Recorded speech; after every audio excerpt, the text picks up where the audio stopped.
നമസ്കാരം. ഒരു മഹാനായ നേതാവിന്റെ പ്രസ്താവനയാണ് ഇത്. ഞാൻ ആദ്യം ആ പ്രസ്താവന വായിക്കാം. അതിനുശേഷം ആ മഹാനായ നേതാവ് ആരാണ് എന്ന് പറയാം. 100 ജന്മം ജനിച്ചാലും സ്വർഗത്തിൽ പോകാനാകാത്ത പാപങ്ങളാണ് പ്രധാനമന്ത്രി നരേന്ദ്രമോദിയും കേന്ദ്ര ആഭ്യന്തരമന്ത്രി അമിത്ഷായും ചേർന്ന് ചെയ്തിട്ടുള്ളത് എന്ന് കോൺഗ്രസിന്റെ ദേശീയ അധ്യക്ഷൻ മല്ലികാർജുൻ ഖാർഗെ. സ്വർഗത്തിൽ പോകാൻ ചെയ്യാത്ത മഹാപാപം 100 ജന്മം, ഇനി ജന്മമെടുത്ത് പുതിയ ജന്മങ്ങൾ തേടി പുതിയ ജന്മങ്ങൾ താണ്ടി എന്തൊക്കെ ചെയ്താലും മോക്ഷം കിട്ടാത്ത രീതിയിലുള്ള പാപങ്ങളാണ് അമിത്ഷായും നരേന്ദ്രമോദിയും ചെയ്തിരിക്കുന്നത് എന്നാണ് കോൺഗ്രസിന്റെ മല്ലികാർജുൻ ഖാർഗെ എന്ന റബ്ബർ സ്റ്റാമ്പ് അധ്യക്ഷൻ പറഞ്ഞിരിക്കുന്നത്. റബ്ബർ സ്റ്റാമ്പ് എന്ന് വിളിക്കുന്നത് കൊണ്ട്, അത് കേട്ടത് കൊണ്ട് കോൺഗ്രസുകാർക്ക് വിഷമം ഒന്നും തോന്നരുത്.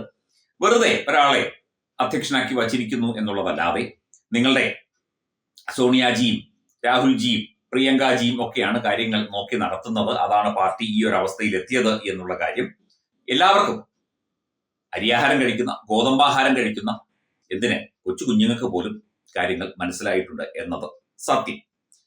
പിന്നെ അംബേദ്കർ എന്നിങ്ങനെ ഉച്ചരിച്ചു കൊണ്ടിരിക്കുന്ന അത്രയും നേരം ഭഗവാന്റെ പേര് ചൊല്ലിയിരുന്നുവെങ്കിൽ 7 സ്വർഗം ലഭിക്കുമായിരുന്നു എന്ന അമിത്ഷായുടെ പരിഹാസത്തെയാണ് അംബേദ്കറിന്റെ ജന്മസ്ഥലമായ മധ്യപ്രദേശിലെ മാഹുവിൽ ഈ ഒരു ഭാഷയിൽ മല്ലികാർജുൻ ഖാർഗെ വിശേഷിപ്പിച്ചിരിക്കുന്നത്. കേരളത്തിലെ എല്ലാ മാധ്യമങ്ങളും ഇത് നൽകിയോ എന്ന് നമുക്കറിയില്ല. ഇതിപ്പോൾ മാധ്യമത്തിന്റെ വാർത്തയാണ് ഞാനിപ്പോൾ ഉദ്ധരിച്ചത്.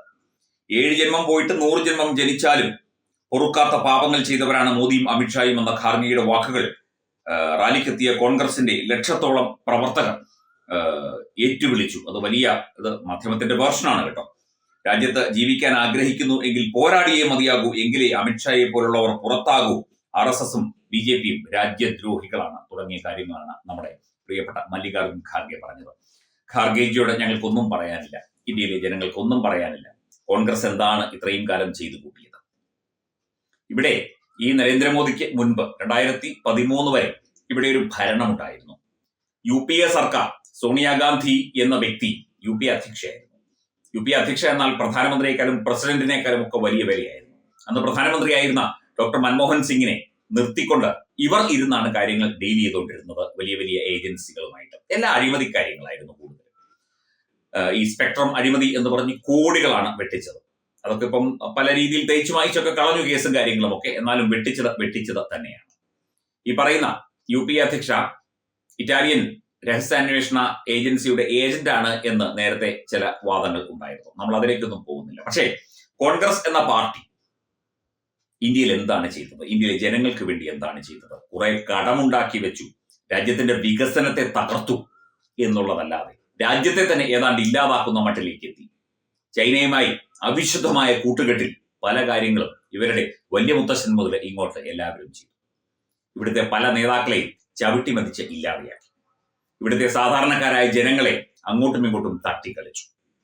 ഇവിടെ ഈ UPA ഘടകകക്ഷികളുമായി ഡീല് ചേർന്ന് കോടിക്കണക്കിന് രൂപയുടെ അഴിമതികൾ നടത്തി. വികസന സ്വപ്നങ്ങളെ വെറും അഴിമതിക്കും അല്ലെങ്കിൽ സ്വജനപക്ഷപാതത്തിനും വേണ്ടി ഇല്ലാതെയാക്കി. ഒരുമാതിരിപ്പെട്ട സർക്കാർ സംവിധാനങ്ങളിൽപ്പെട്ട പ്രോജക്റ്റുകൾക്കെല്ലാം ഇവരുടെ മുത്തശ്ശന്റെയും മുത്തശ്ശിയുടെയും പേരിട്ടു. അതല്ലാതെ എടുത്തു പറയാനുള്ള എന്തെങ്കിലും ഒരു വികസനം, പിന്നെ കുറെ അഴിമതികളും, ബോഫോഴ്സ് അഴിമതി, രാജീവ് ഗാന്ധി ഉൾപ്പെട്ട അഴിമതി കേസ്, അങ്ങനെ അനവധിയുണ്ട്. എല്ലാത്തിന്റെയും പേരൊന്നും പറയുന്നില്ല, കാരണം പറഞ്ഞ് പഴകിയ പേരുകളാണ്. ഇങ്ങനെ കുറെ അഴിമതി നടത്തി എന്നുള്ളതല്ലാതെ, രാജ്യത്തെ തകർക്കാൻ ശ്രമിച്ചു എന്നുള്ളതല്ലാതെ, രാജ്യദ്രോഹം നടത്തി എന്നുള്ളതല്ലാതെ, രാജ്യത്തെ ശത്രുരാജ്യങ്ങളുമായി അനാവശ്യ ഡീലുകൾ ഉണ്ടാക്കി എന്നുള്ളതല്ലാതെ, ഈ 10-60 വർഷം ഭരിച്ചു എന്ന് പറയുന്ന ഇന്ത്യൻ നാഷണൽ കോൺഗ്രസ് എന്താണ് ചെയ്തത് രാജ്യത്തിന് വേണ്ടി എന്നൊന്ന് പറഞ്ഞിട്ട് നിങ്ങൾ മോദിയുടെയും അമിത്ഷായുടെയും പാപഭാരത്തെക്കുറിച്ച് ചർച്ച ചെയ്താൽ മതി. നേരെ ഇങ്ങോട്ട് മറിച്ചാൽ, ഇപ്പുറത്തോട്ട് തിരിഞ്ഞാൽ, ഈ 10 വർഷം കൊണ്ട് ഇവിടെ ഇന്ത്യയിൽ എന്ത് നടന്നു, അല്ലെങ്കിൽ 11 വർഷം കൊണ്ടോ 12 വർഷം കൊണ്ടോ ഇന്ത്യയിൽ എന്ത് വികസനമാണ് നടന്നത് എന്നൊന്ന് നോക്കിയാൽ മതി. ഇവിടെ ആയിരക്കണക്കിന് പദ്ധതികൾ, എല്ലാം പ്രധാനമന്ത്രി പദ്ധതികളാണ്. ആകെ മുൻ പ്രധാനമന്ത്രി അടൽ ബിഹാരി വാജ്പേയിയുടെ പേരാണ് 1-2 പ്രോജക്റ്റുകൾക്ക് നൽകിയിരിക്കുന്നത്. അദ്ദേഹത്തെ എല്ലാവർക്കും വലിയ കാര്യമായിരുന്നു. അദ്ദേഹം വളരെ സ്തുത്യർഹനായ ഒരു നേതാവായിരുന്നു, ഒരു ജനനേതാവ് തന്നെയായിരുന്നു അദ്ദേഹം, AB വാജ്പേയി. അതല്ലാതെ ഇവിടെ ഏതെങ്കിലും പ്രൊജക്ടുകൾക്ക് ഇവിടെ മോദിയുടെ പേരോ അല്ലെങ്കിൽ BJPയുടെ സ്ഥാപക പ്രസിഡന്റിന്റെ പേരോ അല്ലെങ്കിൽ RSS നേതാക്കളുടെ പേരോ RSS മേധാവിയായിരുന്ന KB ഹെഡ്ഗേവാർജിയുടെ പേരോ ഒന്നും ഇട്ടില്ലല്ലോ. ഇവിടെ പ്രധാനമന്ത്രി യോജന യോജന യോജന എന്ന് പറഞ്ഞ ആയിരക്കണക്കിന് പ്രോജക്റ്റുകൾ പദ്ധതികൾ ഇവിടെ നടപ്പിലാക്കിക്കൊണ്ടിരിക്കുന്നു. ഇവിടെ കൃത്യമായ സുരക്ഷാ സംവിധാനങ്ങളിലൂടെ തീവ്രവാദ ഗ്രൂപ്പുകളെ ഒതുക്കി. തീവ്രവാദം രാജ്യത്ത് നിന്ന് തുടച്ചു നീക്കുന്നതിന്റെ ഏതാണ്ട് പകുതി ഘട്ടം കഴിഞ്ഞു. പോപ്പുലർ ഫ്രണ്ട് ഓഫ് ഇന്ത്യ എന്ന ഈ കോൺഗ്രസുകാർ പൊക്കിക്കൊണ്ടിടുന്ന ഗ്രൂപ്പിനെ നിരോധിച്ചു. വിവിധ മത തീവ്രവാദ സംഘടനകളുമായി ചേർന്ന് കോൺഗ്രസ് നടത്തിയ ഡീലുകളും മറ്റു കാര്യങ്ങളും ഒക്കെ പുറത്തു കൊണ്ടുവന്നു. ഇവിടെ തോന്നിയവാസം കാണിച്ച് മനുഷ്യന്റെ താടിക്കിട്ട് തട്ടിക്കൊണ്ട് നടന്ന ആളുകളെ, ഭീകരവാദികളെ, മാവോയിസ്റ്റുകളെ, ഖലിസ്ഥാനികളെ ഒക്കെ ഒതുക്കി.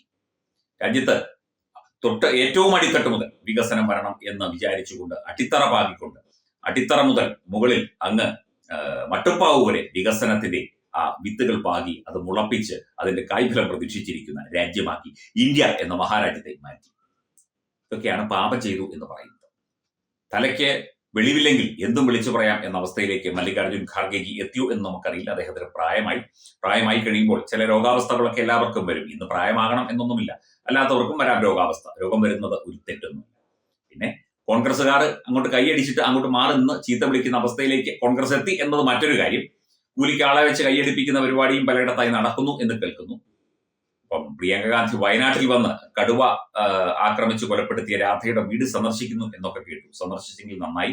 അല്ലെങ്കിൽ എന്തായാലും വയനാട് വന്ന് നിൽക്കുന്നു, 5 ലക്ഷം വോട്ടിന് അല്ലെങ്കിൽ 3 ലക്ഷം വോട്ടിന് 4 ലക്ഷം വോട്ടിന് ജയിക്കുന്നു എന്ന സിമ്പിൾ ഗെയിമാണ് ഇത്രയും നാളും കളിച്ചുകൊണ്ടിരുന്നത്. അപ്പം അവരോടൊക്കെ ഒന്ന് കാര്യങ്ങൾ പറയുക. ഇതൊക്കെയാണ് വികസനം ഇവിടെ നടക്കുന്നത്. അപ്പം നിങ്ങൾ നടത്തിയ വികസനത്തിന്റെ തകർന്ന് തരിപ്പണമായ ഒരു രാജ്യത്തെയാണ് പൊക്കിപ്പിടിച്ച് ഈ നിലയിലേക്കെങ്കിലും കൊണ്ടുവരുന്നത്. ഒരു 4-5 വർഷം കൂടെ കഴിയുമ്പോഴത്തേക്ക് വികസനം പൂർത്തിയാവുകയുള്ളൂ. ആ രീതിയിലേക്ക് കാര്യങ്ങൾ എത്തിച്ചുകൊണ്ടിരിക്കുകയാണ്. അതിനിടയിലൂടെ ഇങ്ങനെ പിടിച്ചു വലിക്കാനും കളിയാക്കാനും അല്ലെങ്കിൽ അപമാനിക്കാനും ഒക്കെ തുടങ്ങിയാൽ അതിനൊക്കെ മേത്തു വന്നിരിക്കുന്ന ഒരു പൂവിന്റെ, അതായത് നമ്മൾ വഴി കൂടെ നടന്നു പോകുമ്പോൾ മരങ്ങളിൽ നിന്ന് പൂവൊന്നും നമ്മുടെ മേത്തിരിക്കും, നമ്മളത് കൈകൊണ്ട് തട്ടിക്കളയും. ആ ലാഘവത്തോടു കൂടി അതിനെ തട്ടിക്കളഞ്ഞ് മുമ്പോട്ട് പോകാൻ ഇന്ത്യ ഭരിക്കുന്നവർക്കറിയാം. പ്രധാനമന്ത്രി നരേന്ദ്രമോദിക്കറിയാം, അമിത്ഷായ്ക്കും അറിയാം. മല്ലികാർജുൻ ഖാർഗെ ഇങ്ങനെ ദീനരോധനങ്ങൾ, വിലാപങ്ങൾ ഒക്കെ നടത്തിക്കൊണ്ടിരിക്കും. അത് അദ്ദേഹത്തിന്റെ രീതിയാണ്. അദ്ദേഹത്തിന് തന്നെ അറിയാം അദ്ദേഹത്തിന് കോൺഗ്രസിൽ ഒരു വിലയുമില്ല എന്ന്. പിന്നെ ഇങ്ങനെ പറഞ്ഞുകൊണ്ട് നടക്കുകയാണ്. കാലങ്ങളായി കോൺഗ്രസിൽ പ്രവർത്തിക്കുന്ന വ്യക്തി ആയതുകൊണ്ട് അതിൽ നിന്ന് മാറാനും ഒന്നും മിണ്ടാതിരിക്കാനും ഒരു വിഷമം. കോൺഗ്രസ് അധ്യക്ഷൻ എന്ന പേരുമുണ്ട്.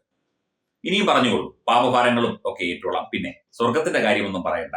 ഇവിടെ ഇന്ത്യ ഒരു സ്വർഗമാക്കുന്നത് എങ്ങനെ, അല്ലെങ്കിൽ ഇവിടെ ജീവിച്ചിരിക്കുന്ന ആ ഒരവസ്ഥയിൽ ഒരു രാജ്യത്തെ എങ്ങനെ സ്വർഗമാക്കാം എന്നാണ് ഇവിടെ പഠിച്ചുകൊണ്ടിരിക്കുന്നത്. പരലോകത്ത് പോയി സ്വർഗം തേടേണ്ട അവസ്ഥയെക്കുറിച്ച് നമുക്ക് പിന്നീട് ചർച്ച ചെയ്യാം.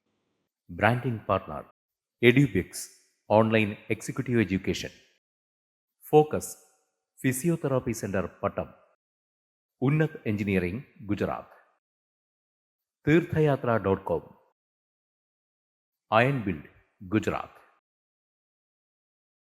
Powered by Jyothis, realising your dream home.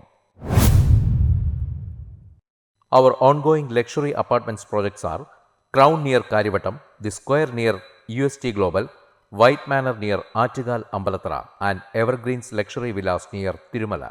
Call 90482 55599. Jyotis Building Promoters Private Limited, Thiruvananthapuram.